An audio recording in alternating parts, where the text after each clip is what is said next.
विशेष कार्यक्रम में आप सुनेंगे आकाशवाणी समाचार एकांश की खास प्रस्तुति आस्था और संस्कृति का संगम महाकुंभ 2025। आज आप सुनेंगे महाकुंभ में सुरक्षा और यातायात की विशेष सुविधाओं पर प्रयागराज से प्रवीण मिश्र और शैलेंद्र शर्मा की खास रिपोर्ट।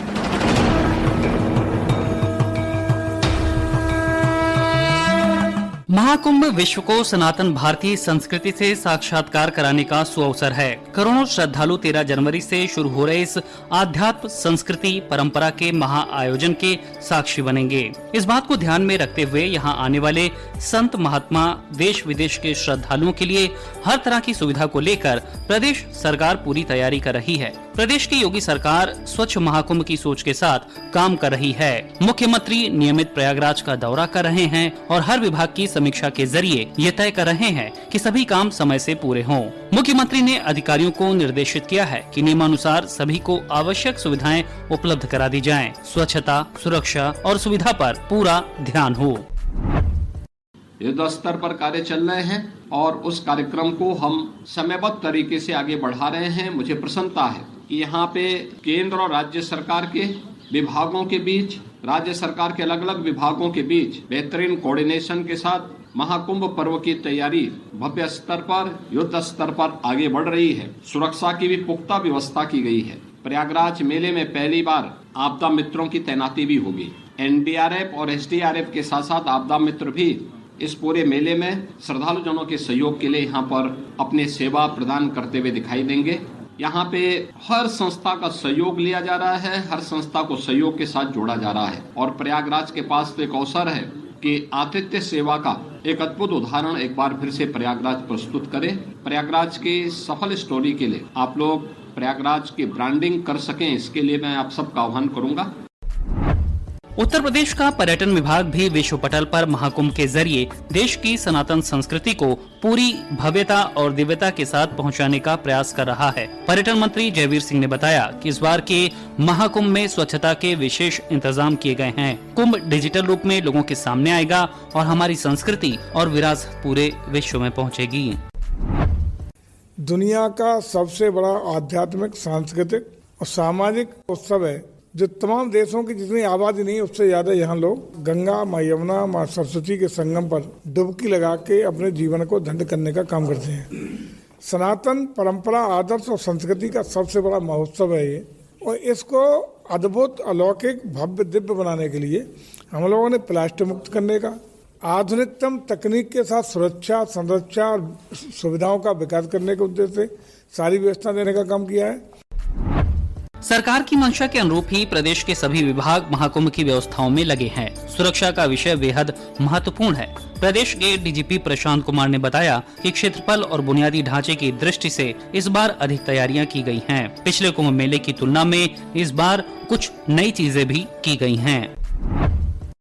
क्षेत्रफल के दृष्टिकोण से तथा अदर इंफ्रास्ट्रक्चर के दृष्टिकोण से इस बार ज्यादा तैयारियां की गई हैं।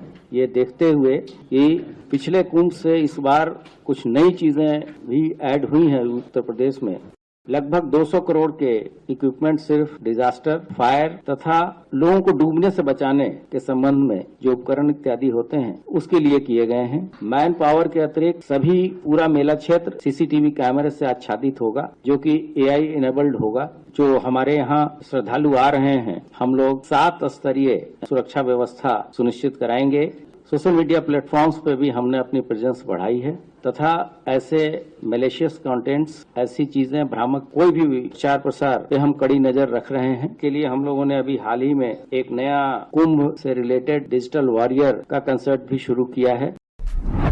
तैयारियों में कोई कोर कसर न रहे, इसके लिए दूसरे राज्यों से भी सहयोग लिया जा रहा है। एसएसपी शैलेश कुमार ने जमीनी स्तर पर सुरक्षा की तैयारियों की जानकारी देते हुए बताया कि महाकुंभ में करीब 40 करोड़ लोगों के आने की उम्मीद है। ऐसे में सुरक्षा के मोर्चे पर सरकार के निर्देशों के आधार पर दूसरे राज्यों से भी सुरक्षा कर्मी तैनात किए गए हैं।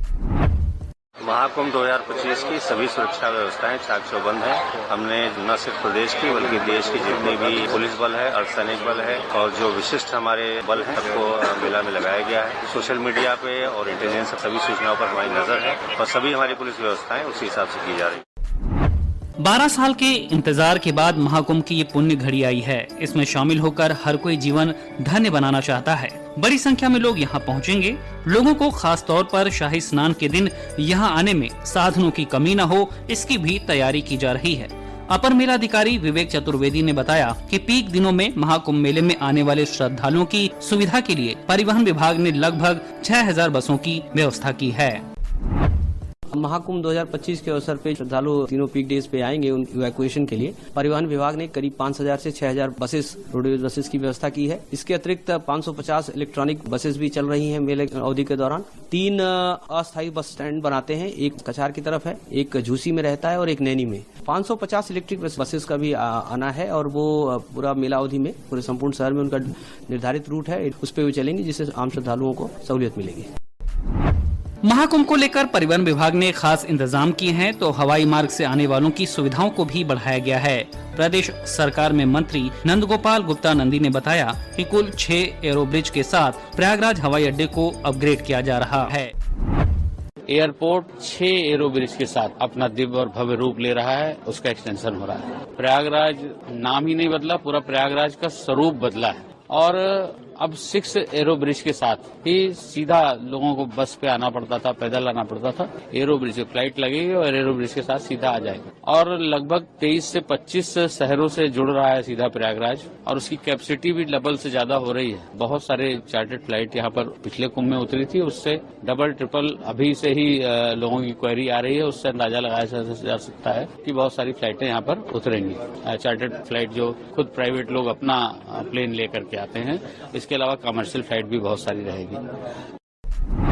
अलग अलग क्षेत्र से लोगों के आने के कारण रेलवे ने भी प्रयागराज में आने वाले श्रद्धालुओं के लिए खास इंतजाम किए हैं। उत्तर मध्य रेलवे के मुख्य जनसंपर्क अधिकारी शशिकांत त्रिपाठी ने बताया कि प्रयागराज के स्टेशनों पर 14 भाषाओं में अनाउंसमेंट की व्यवस्था श्रद्धालुओं को उनकी मातृभाषा में मिलेगी। महाकुंभ में न केवल प्रयागराज अथवा आसपास के लोग आते हैं, बल्कि देश के कोने कोने से, और देश ही नहीं बल्कि विदेशों से भी लोग यहाँ बहुत बड़ी संख्या में आते हैं। तो जब विभिन्न भाषाओं के लोग आते हैं तो ये इसकी एक आवश्यकता उत्पन्न होती है कि हम जो भी पब्लिक अनाउंसमेंट कर रहे हैं कि हम अपनी जो विभिन्न प्रमुख भारतीय भाषाएं हैं उनमें ये उद्घोषणाएं करेंगे, ताकि भाषा लोगों के बीच में एक बाधक ना होके हमारी जो जन सूचनाएं हैं उनको बेहतर तरीके से उन तक पहुंच सके और वो रेल प्रशासन के भी सहयोगी बन सके और रेल प्रशासन उनका सहयोगी बन सके। सरकार की तैयारियां पूरी हैं, वहीं जो श्रद्धालु यहां पहुंच रहे हैं उनको भी महाकुंभ नगरी के दृश्य बदले बदले नजर आ रहे हैं। व्यवस्थाओं से उनके लिए इस आयोजन में शामिल होना बेहद आसान हुआ है और उनका उत्साह भी इस बार काफी ज्यादा है। यहाँ पे बहुत बढ़िया लग रहा है, काफी बदलाव यहाँ पे दिख रहा है, पहले से काफी ज्यादा तरक्की हो गई है। यहाँ पे श्रद्धालुओं का बहुत ज्यादा ख्याल रखा जा रहा है, उनको आने जाने में सुविधा दी जा रही है, उनको रूट डाइवर्जन बताया जा रहा है, कैसे आना है कैसे जाना है। महिलाएं आएंगी किस रास्ते से उन्हें लाना है, किस रास्ते से उन्हें वापस भेजना है, उन्हें महफूज रखने के लिए बहुत सारी पुलिस फोर्स भी लगाई गई है, बहुत सारी व्यवस्थाएं की गई उनके लिए। महाकुंभ के शुभारंभ को भले ही अभी समय बाकी हो, लेकिन संगम समेत गंगा और यमुना के तटों पर अभी से रौनक दिखने लगी है।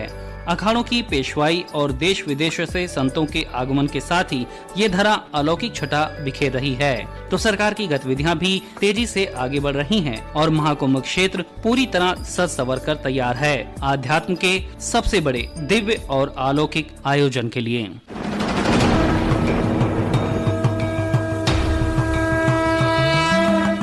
विशेष कार्यक्रम में आप सुन रहे थे आकाशवाणी समाचार एकांश की खास प्रस्तुति आस्था और संस्कृति का संगम महाकुंभ 2025। आज आपने सुना महाकुंभ में सुरक्षा और यातायात की विशेष सुविधाओं पर प्रयागराज से प्रवीण मिश्र और शैलेंद्र शर्मा की खास रिपोर्ट।